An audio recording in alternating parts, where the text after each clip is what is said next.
And we're back. It's your boy, Eduardo Jackson, CEO, founder, creator of the great Cinema Draft and DraftStream games, where daily fantasy sports meets the movies. And it's time to welcome back Pride of the South, Atlanta doctor, actor, entrepreneur, Dr. Aneidra Leysath.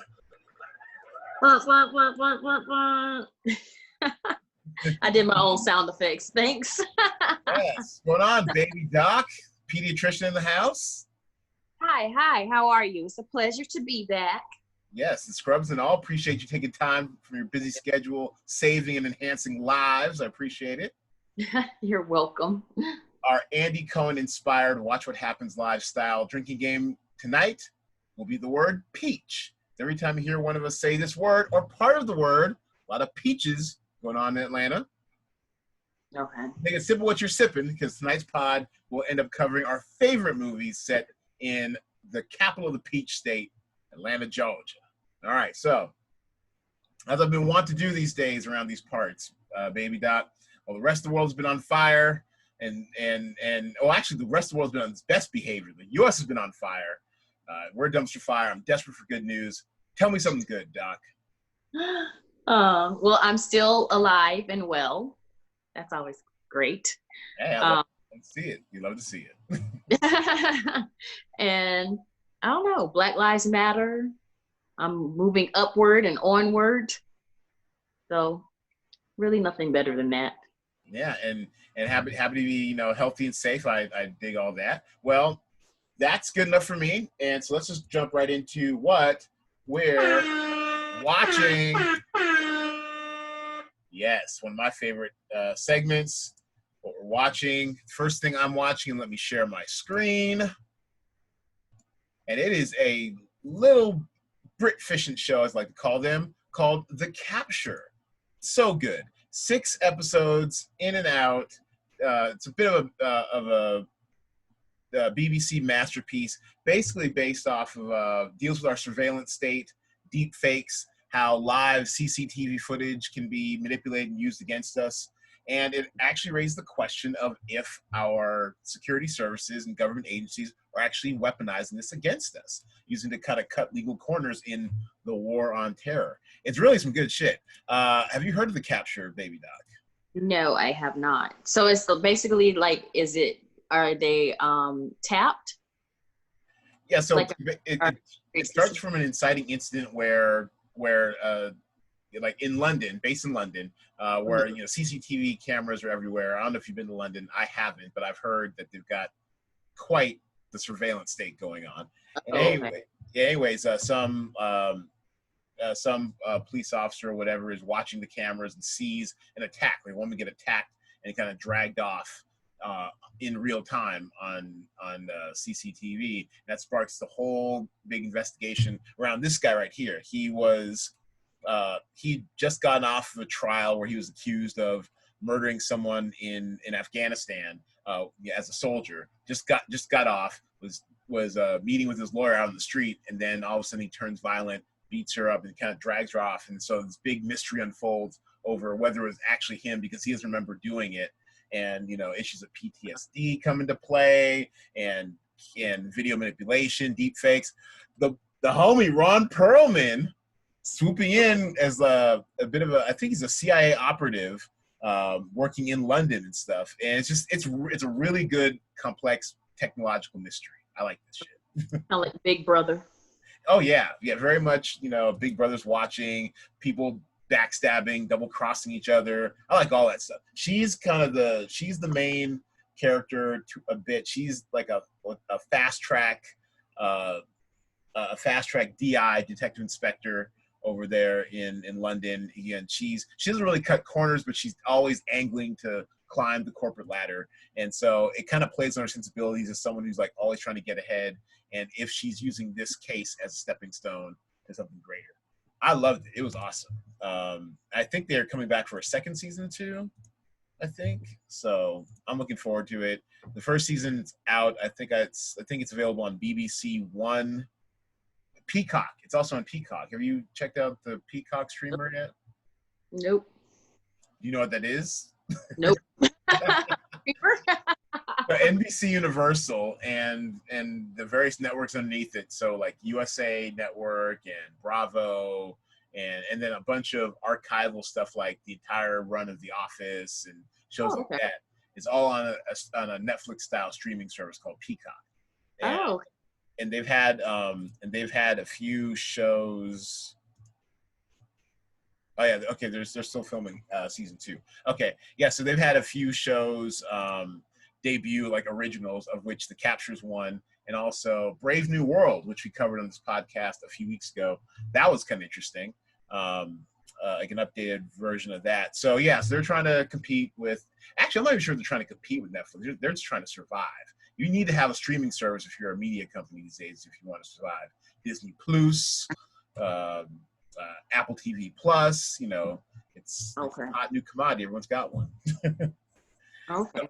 What's the difference with YouTube? Because can't you catch all of it on YouTube? No, actually you can't. They're all kind of proprietary. I mean, and I don't know if you're in those pirate streets. I guess you can catch some of these shows on those pirate streets. But otherwise, you want to get it legitimately and have everything optimized for you and stuff. You kind of need to have Netflix and Apple TV Plus and Hulu, et cetera, and The Capture's on Peacock. So, okay. The more you know. Hollering back to the Peacock educational program. The more you know. Dun, dun, dun. And the other thing I'm watching is Project Power. You familiar with that show? That movie? Yes, I am. I watched it over the weekend. Oh, what did you think of it? Yeah, I liked it. I can't believe you said you didn't like it. Like the yes, I did not like it. I was mildly entertained, but it wasn't quite enough for me. I'll tell you why in a second. Tell the people why you liked it.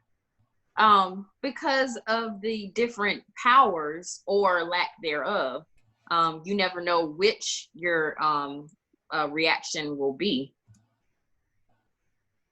So I don't think they made it up as it went along. Like his Jamie Foxx's power was what was his power? He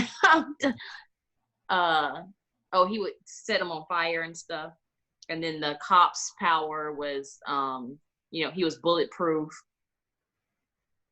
Yeah, and I think it looked really good, but and someone read the rundown, appreciate it. But like I said, I kind of checked out because halfway through, well, it was a couple things. One, the powers did seem very scattershot. It's the same reason why I never got into Harry Potter. I think I watched 3 movies by Harry Potter before I tapped out because it seemed kind of made up. Like, I didn't read the books, so I didn't have any of that, foundational background. But it seemed like anytime they need something to happen, they just invent a spell. And like a Deus Ex Machina, just drop out of the sky, like boom, here's a spell, cures everything. Same thing with Project Power. It's like it just seemed like so random and like there are no rules to this world. If you're gonna make up an entire like science fiction type thing like this, at least tell me what the rules are. Make the rules make sense. The rules did not make sense to your boy. So I kind of checked out halfway. I kept thinking, like, how the hell did this shit get made? How was this movie ever greenlit? Was it a pitch in the room? What did that pitch even look like? I mean, I'm just going to be in the room pitching a studio executive. Yeah, everyone's got powers, but, we don't know what they are yet. You don't figure out what they are until you take the pill. Some people die from taking the pill. I don't know. I didn't. So what would your magical power be if you were to take the bill? If I could actually pick a power, I mean, invisibility would be kind of cool because you get super paid off that, but that's kind of unethical. I would want to like be able to teleport. It's like zap to places because I've always wanted to travel. I've never really been anywhere, just like Mexico and Canada, which doesn't count when you've lived in San Diego and Seattle. So I'd like to teleport places. What about you? What would be your power?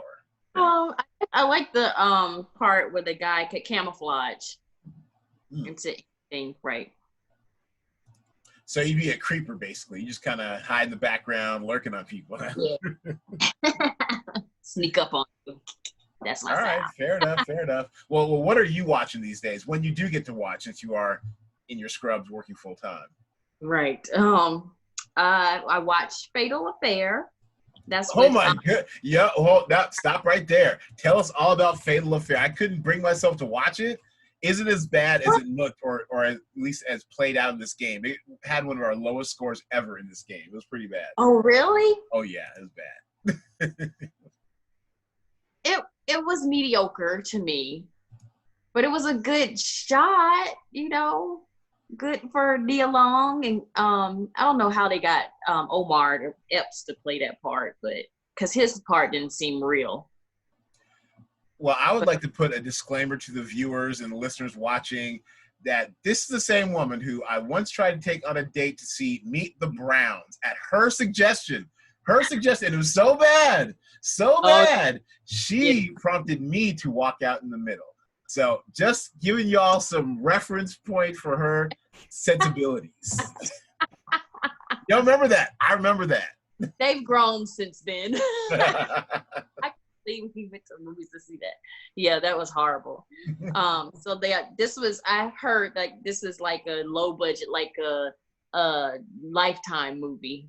Oh, okay. So not like Netflix. So all right. So you found it mildly amusing. Anything else you're watching? Sam J, 3 in the Morning, her stand-up comedy.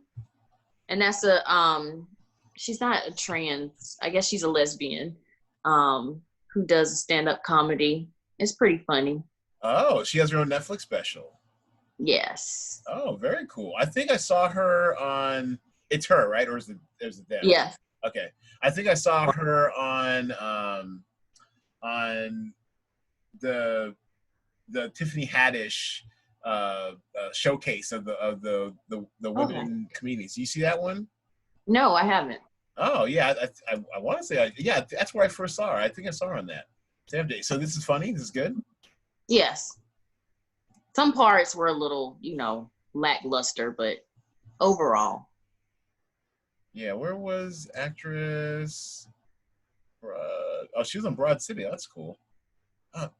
Maybe the comedy lineup. What was it called? Is it? No, it wasn't this. I could have sworn I'd seen her on something else, but yeah, she sounds familiar. Okay, so that's a good one. And one other, like, I guess, fiction show that you're watching. Dark Desires. That was pretty good for me. Oh. That was an other show. That's a Hispanic show or Spanish show. And you have to read like the subtitles. Right. It's supposed to be like really sexy, right? Like I think I started the first episode, but stop after 5 minutes. Oh, okay. It's over sex and over they smoke inevitably, like chain smokers. Okay. Europe. Yeah. But it's interesting to me. I mean, it takes you on twists and turns that you would never believe.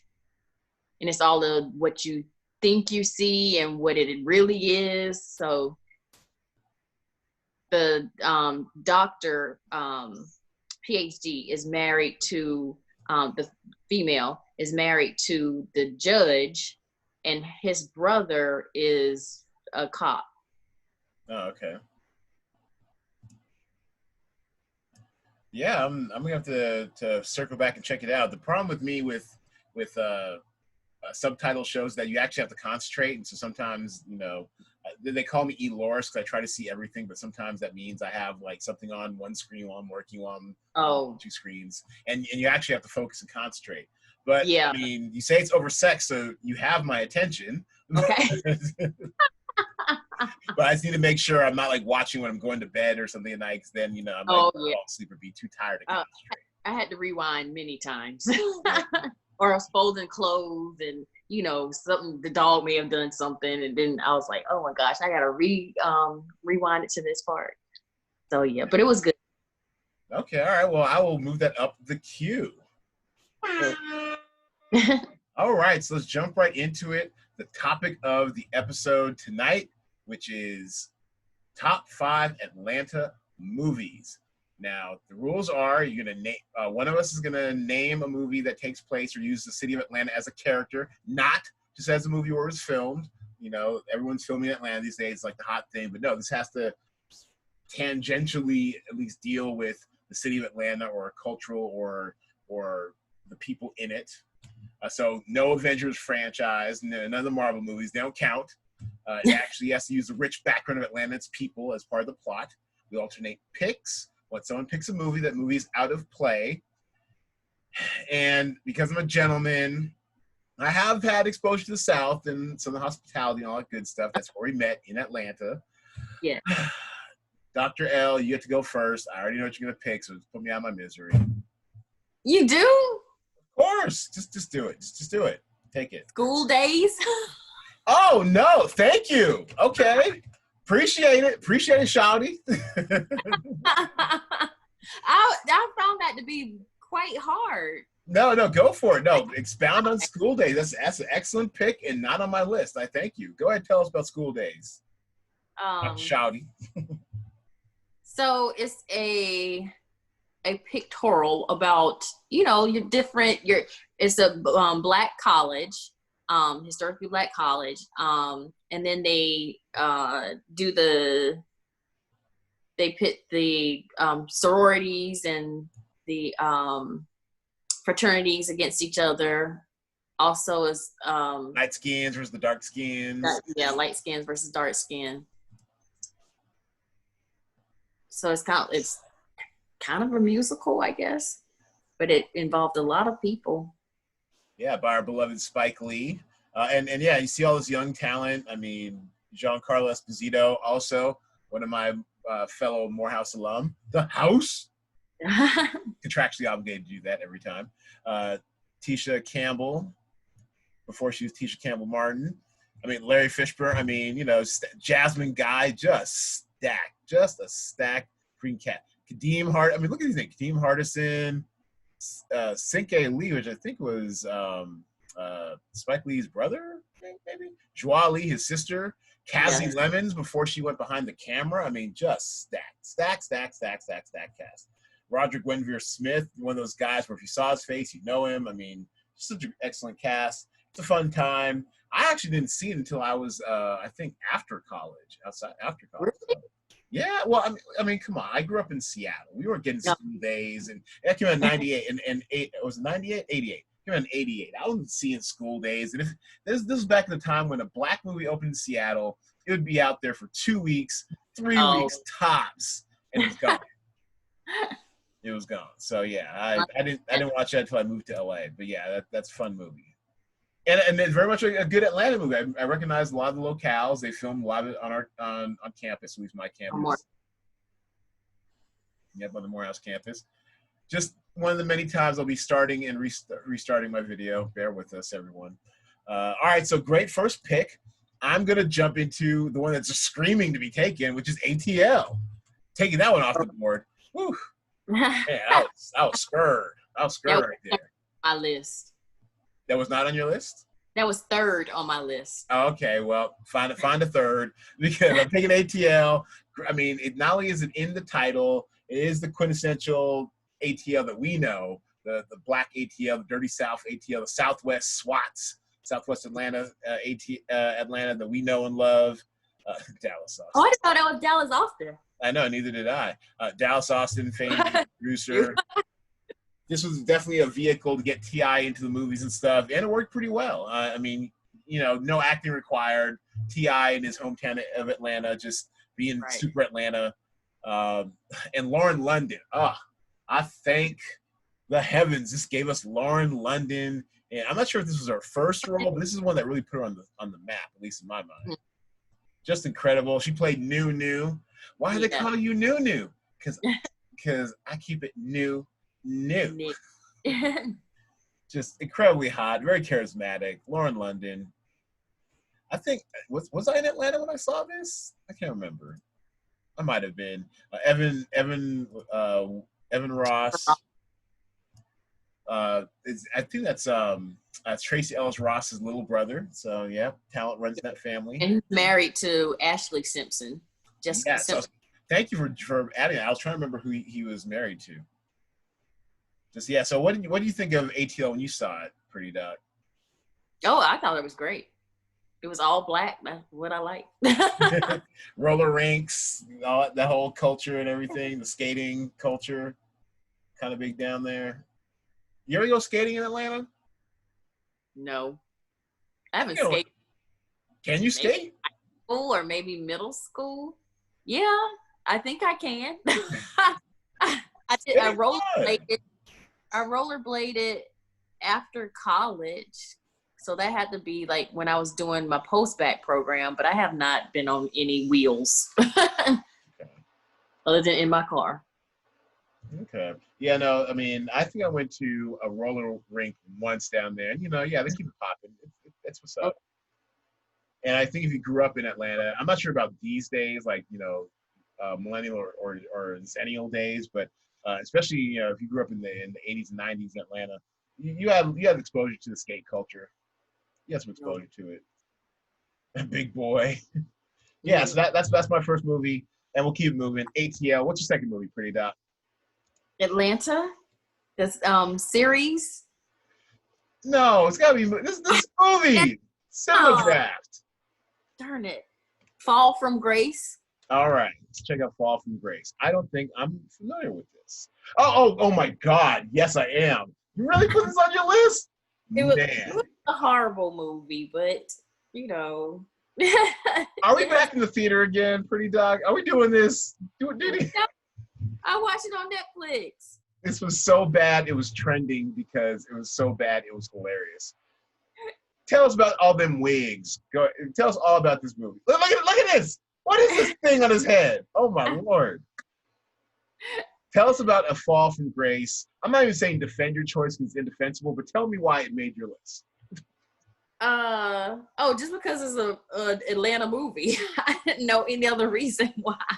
Because it was hard finding just Atlanta-based movies or Atlanta as a character. I couldn't find. I mean, this definitely does qualify. I mean, I think she works for SunTrust and a lot of Atlanta locales. I think he shot this in like 10 days or something ridiculous like that. Just really? Days? Yeah. No, I'm sorry. It might have been 3 days. Actually, I need to look that up. It was something totally ridiculous. Oh, okay. So it's about an older woman who finds love in a younger man, and pretty much she duped her. Filmed in 5 days. Oh. It was shot at Atlanta Studios before Christmas and is okay. That's all right. That's hot mess. Anyways, yeah, he likes to work fast. He said that's hot mess.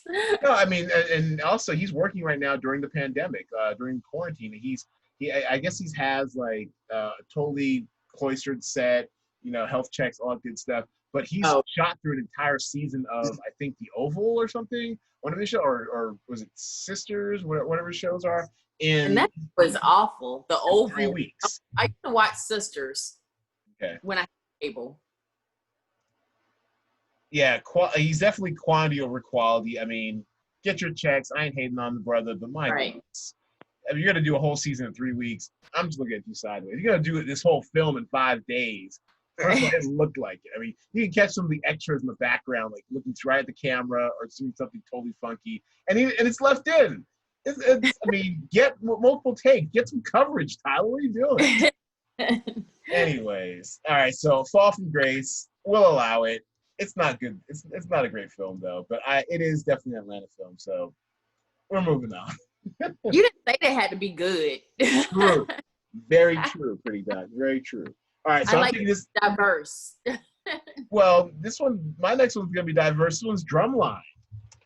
Taking that off the list. Definitely played into our Black college sensibilities. Nick can't. I mean, and I remember where I was when I saw this. This is back when I was screening films, writing movie reviews in LA. We went to like this premiere. I think it was me and my boy Greg who did a semester down at Morehouse on exchange from McAllister College. I had very low expectations going in. I didn't know what to expect at all, except it was about, Black college bands, something which we both know. And so I'm like, all right, this could be fun. But I love this. This movie was outstanding. What did you think of Drumline when you first saw it? I thought it was good too. It was great. Yeah, they filmed this at the now defunct Morris Brown College, R.I.P. Morris Brown. Or are they back around? I think they tried to revive it recently, didn't they? I don't know. Yeah, we never really paid. I mean, they were part of the Sixth College Hey. and the University Center, but we never really paid attention to Morris Brown. Right. I remember my boy from high school had come down to Morris College and then Morris Brown, and then he left and went to North Carolina A&T. Yeah, well, there you go. Yeah, I think they had like a scandal with like the administration was like stealing funds or misappropriating funds. I mean, it was a hot mess. Yeah, but they had a really nice stadium, which was built as part of like the Olympic Committee. So they filmed a lot of this over at Morris Brown in their fairly new facilities. Orlando Jones, the band director, test of wills between the hot young upstart from New York, played by Nick Cannon. And it was just great music, great performances. Fly the Bumblebee! Fly the Bumblebee! Leonard Roberts. I was going to say a fellow, but I did not graduate from the DePaul Theater School, but he is a DePaul Theater School alumnus. I went there for a year after Morehouse. Did not work out. Story for another time. Anyways, he's great in this as well. Working black actor, keep getting them checks, and yeah, and all the dance performance sequences were legit.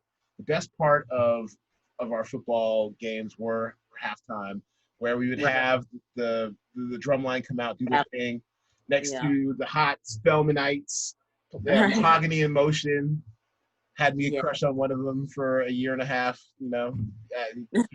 I mean, and look at it. It was great. It's just a great time in the movies and a great slice of life if you're not aware of the Black college experience. Yes. That's my number 2. What's your number 3? Chris Brown, Welcome to My Life. Welcome to My Life. I don't think I've seen that one. I've never seen it either. What year was it? Oh, here it is, 2017? Oh, this is a documentary. Okay. And he's from LA, but this is in Atlanta? He lives in Atlanta? I thought he lives in LA. But you have Chris Brown, Welcome to My Life, though. This is supposed to be an Atlanta film, right? Oh, I don't know. I hope so. All right, so should we make this a top 3? Do you have a third? Right. We'll do top 3 and be out. How about that? Do you have another Atlanta-based film? Another one? ATL was my other one. Wow. I can't think of any more. ATL in Atlanta. Atlanta, the series, but you said it doesn't count. Well, did you see that movie Flight with Denzel Washington? Yes. It's a very Atlanta film. Okay. He's Atlanta-based. He's an Atlanta-based pilot who saves a bunch of lives, even though he was drunk, makes a plane go upside down. Lives in pretty low rent. It looked like, borderline projects, whatever. It's really really low rent lifestyle. Oh no, the white girl lived in the projects. That's right. The white girl gets involved with Kelly. What's her name? She was good too. Not Preston, R.I.P., but the other one with the red hair. Kelly. Kelly Riley. Anyway, she's good in that as well. Kelly Riley. I knew I got her name right. She was good, pretty kind of trashy hot in that as well. And an all-time Denzel performance. He was nominated for an Oscar for it. And yeah, Atlanta-based pilot. And I saw a couple of locations I recognized. So yeah, Flight. Oh. Look at him getting all tipsy for flying. Temptation, right there. Uh-huh. All right, so I'll wrap up the third one with, not a great movie, keeping in the theme of this podcast apparently, but Superfly, the remake. Did you see Superfly?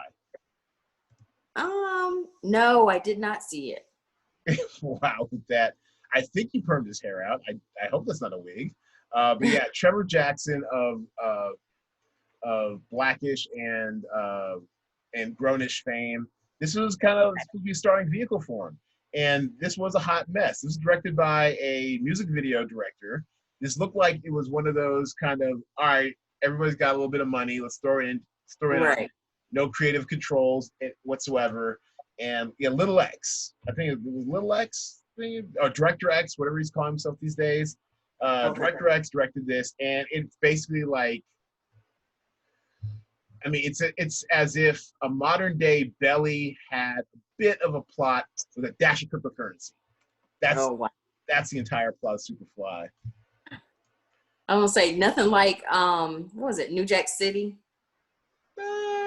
No, because Superfly is more of like a loner type. Like I think he's got like a best. He might have a best friend, but he does everything kind of on his own. And he's got a girl he's devoted to, but you know, it's mostly like a star vehicle for Trevor Jackson, which just truly did not pan out. I was very excited to see it. I saw it in theaters. Theaters damn near empty. Not make much money at all. And it just kind of came and went during the summer of 2018. Yeah. That's sad. Very stylish though. I mean, you know, he had a hot car. I mean, it looked nice. I mean, you know, once again, music video directors know how to paint a pretty picture, but everything else was just crazy. I can't believe 2018. Wow. Oh, I know. It feels, honestly, I thought it was early. It felt like 5 lifetimes ago. Like seriously. We're aging in dog years now. I thought it was just last year. I mean, if you want to, it's one of those where, you know, I can't even recommend it even for the cultural lexicon. I can't. No one remembers this movie. It's fine. It's skippable. But visually, it was entertaining. What's that? I have to see it now, just because you said it's so bad. There you go. Yeah, keep up our running theme. If I hate it, you might like it. And I thought there'd be like this huge thing on Bitcoin and cryptocurrency in there because it was in the trailer. It's like in there for like 3 seconds. Like, all right, whatever. So, oh wow. Okay. Yeah. All right, so Superfly. All right, so that will round out our top 3 Atlanta-based movies. And let me stop the share. There we go. And since I do not know how to do a segue, air horn on that. So, all right, so we're going to take a break for those listening to the podcast. We will bring you up to speed on those who are new to the game or the program on how DraftStream and CinemaDraft is played and all about the game and the company. For those watching at home, it'll be a brief break. We'll be right back after this. And we're back. All right, so last week's quarantine movie of the week that we had out on Wednesday was Notting Hill. And let me share my screen. So, do this, share my screen so you can see. There we go. Is that an updated movie? I'm sorry? Is that an updated movie? Because I was thinking Notting Hill with Julia Roberts. Yeah, no, the very same. We cover newbies and oldies, you know, the same. So are you familiar with Notting Hill? Have you seen it? I don't believe so. oh no! Oh, you are in for a treat. It is timeless. I actually rewatched it a couple weekends ago. She's just a girl standing in front of a boy, asking him to love her. It's great. It's an all-time Julia Roberts performance. You know, Hugh Grant's pretty good in it too, and it's actually really, you know, he's the main character. He plays like this. He plays a London shopkeep whose life's turned upside down, and she kind of stumbles into his shop and, you know, kind of falls for him. And basically what happens if, say, you were to date, I don't know, I was going to say Kanye West. We know he's crazy, but someone that famous, basically, right? Yeah, you never date Kanye West. You're far too sane, and he's married. But you know what I'm saying. He's, you know, basically you're to date like a super duper star, and what would happen. And so she's basically playing like a bad version of herself, but she does it great. She's totally winning. The smiles, very Julia Roberts-esque performance. Another native of Atlanta, you know, she's from Smyrna, suburban Atlanta. So that was the movie for last week. This week, it's going to be Searching, which Okay. is a great low-key kind of tech-based thriller. Basically, it stars John Cho as a father trying to find his missing teenage daughter, and he explores her laptop to find clues on how to find her. And basically, it's all kind of taken or filmed through through devices, through laptop cam, mobile cams. They use all the technology, kind of giving you like, yeah, most of the film takes place with him looking through her FaceTime. Oh, okay. And Oh, yeah. Have you said you've seen this? I've seen that. Yeah. Oh yeah, what'd you think? I don't remember where I was, but it was kind of interesting. Yeah, Deborah Messing, dark hair Yeah. in this one, playing possibly a crooked cop, not sure. Yeah, so this was very good. I really enjoyed it. I saw it in theaters. Give John Cho more things. Give him more leading roles. He's excellent. He's awesome. I think there's a movement on Twitter. Give John Cho a rom-com because we very rarely see Asian American lead actors in rom-coms. So, I mean, yeah, he was excellent. You can see them in what was the? Ugh. Always Be My Maybe. Yes. That was the one. Right. No, there was another one too. I saw on the plane. 2 whole ones, huh? Progress. Yes, but we need more. We need more. And I just want to see more of John Cho. I mean, dude is like, I think he's older than us, and he's just in great shape. Looks good. Asian. Asians never aging. Yeah, it's like 3 years older than me. So yeah, he's doing his thing. I love John Cho. Needs more work. He's good in everything I see him in. Okay. I think I was under the influence when I saw this movie. Of what, Meg? The sticky or the dranky? Okay. Get it how you live, pretty doc.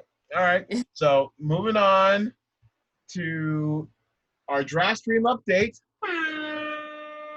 So we are still waiting for you to grace us with your presence again. We are getting closer to a web app of the game where you can just, click buttons, but we'd love to see you test out the alpha test version of the game. Last week we saw the all-time Cinema Draft money winner, Gamble 24x7, the homie G24, win once again, relying on a call sheet that consisted of an optimal stack of The Circus, the political show that kind of tracks the campaign trail this fall going into the elections. It's going to be a shit show, but they're back for season 5. He had an optimal stack of that, had 2 headliners, a co-star, and a day player, and then headlinered out the rest of his call sheet. 5 bedrooms, headliner stack of Infinity Train, and a headliner stack of Sputnik. Also, he got, or second to G24 was Ring Balls. Ring Balls, a podcast favorite around here. He had an optimal stack of Ted Lasso. That's another Apple TV Plus show. I checked out the first episode. I'm meaning to go back. I think I'll watch a couple more tonight. I think they dropped the first 3, on Apple TV Plus. Jason Sudeikis as kind of a Southern fried American football coach who gets hired on as a prank to sabotage the fortunes of an English football, aka soccer coach, and a bit of a culture clash of that whole, 2 worlds colliding type of thing right there. Plays an ultimate optimist, being set up by the wife of a divorcee who ends up getting the team in the divorce, and she basically wants to tank the team. Kind of Major League style. You ever see Major League? Yes, I saw that. Willie Mays Hayes. Yeah, similar type of premise to that. So I don't know. Does Ted Lasso seem like something you might be interested in checking out? Not really. Not really. All right, there you have it. Well, Ted Lasso performed well. 109 points, a tremendous value for only $8,100 in salary. So that was one of the shows to watch last week. And Ring Balls also took the low ball. And the low ball, if you're not familiar, Pretty Doc, we're going to have, when we return with the web app, we're going to have 2 ways you can win. You can try to get the highest, total in points, where the most money is, or you can go low and try to get the lowest scoring call sheet, but you must have at least $75,000 spent in your budget. You must have at least similar rules apply. At least one headliner, one co-star, one day player on your call sheets, and you must have at least one actor from 3 different titles. So, Ringball satisfied all those requirements. Spent $77,000. Has 3 titles listed here, and has his requisite headliner, co-star, and day player. Stocked up on Endless, which really did get some truly bad ratings. It was wild because it seemed like the critics hated it, but audiences were okay with it. 88% on Google user, and then 4.2 on IMDb user score, which is actually kind of bad. So, anyways, it was below the default score, 69.50. So he had a heap of help into that. Pretty close to the lowball perfect score. The lowball perfect score would have had 6-pack of Endless, Project Power. Only did 71 points right there, and then Valley of the Gods and the one and only Ivan, which actually got its release pushed another week, so that hampered its scores. But let's go to this week. This week, we've got 20 new titles in store for you. Some pretty interesting stuff. Have you heard of a movie coming out called The 24th? No. And neither did I, which is why I love this game. It's all about movie discovery and title discovery. This is actually a historical fiction about the all-black 24th United States Infantry Regiment and the Houston riot of 1917. Did you even know there was a riot in Houston? Nope. Neither did I. So I am all over this movie. I love historical fiction. Whoa, okay, let's get him off our screen. He's scary. But it's got a pretty talented cast. Trey Byers, old boy from Empire. I actually have a full. I didn't even know it was him. I thought it was a white man. No, this is Trey Byers of Empire fame. I actually really want to see this. It's got an interesting cast. It's written and directed by Kevin Wilmot. He wrote The Five Bloods most recently. He wrote Black Klansman. He's a frequent Spike Lee collaborator, but excellent writer. So I'm very intrigued. The Prophet. What was this one? White. Okay, I did not see this one. Anyways, Kevin Wilmot. So I'm intrigued. It's me on video on demand. I think this could be a sleeper. The 24th. Aja Naomi King from How to Get Away with Murder. Love her. Okay. So that's one to take a look at. Hoops, an animated comedy starring Jake Johnson. Oh my gosh. Yeah, exactly right.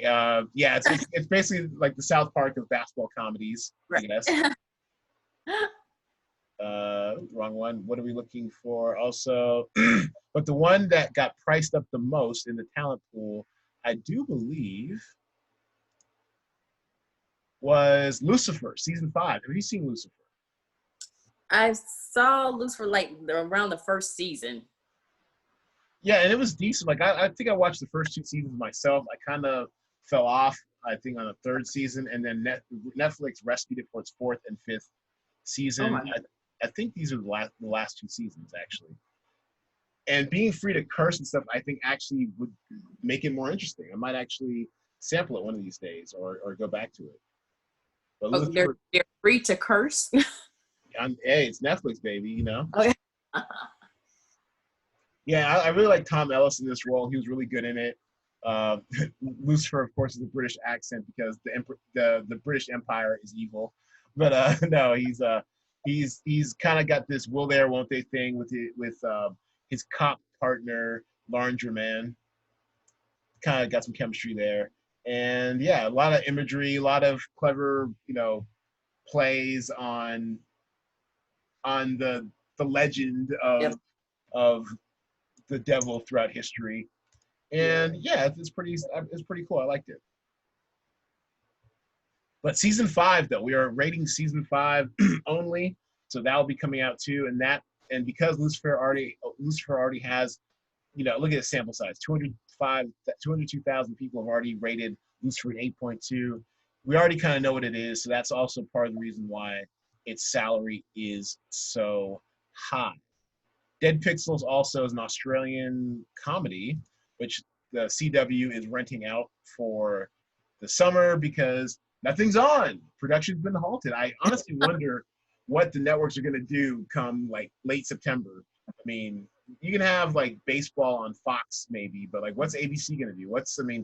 Unless you're filming in Vancouver, which I just read, The Good Doctor and a bunch of other Vancouver-based productions are restarting up again. It's going to be a lot of filler. I don't know what the network's going to do. No, I don't know. I don't know either. They're going to be looking across the pond over to Australia as well, just trying to rent out, fresh stuff. Places where people actually took science seriously, locked down, and are returning to a semblance of normal life again. Must be nice. Okay, so those are the ones I'm looking out for this week. And maybe Superman, Man of Tomorrow.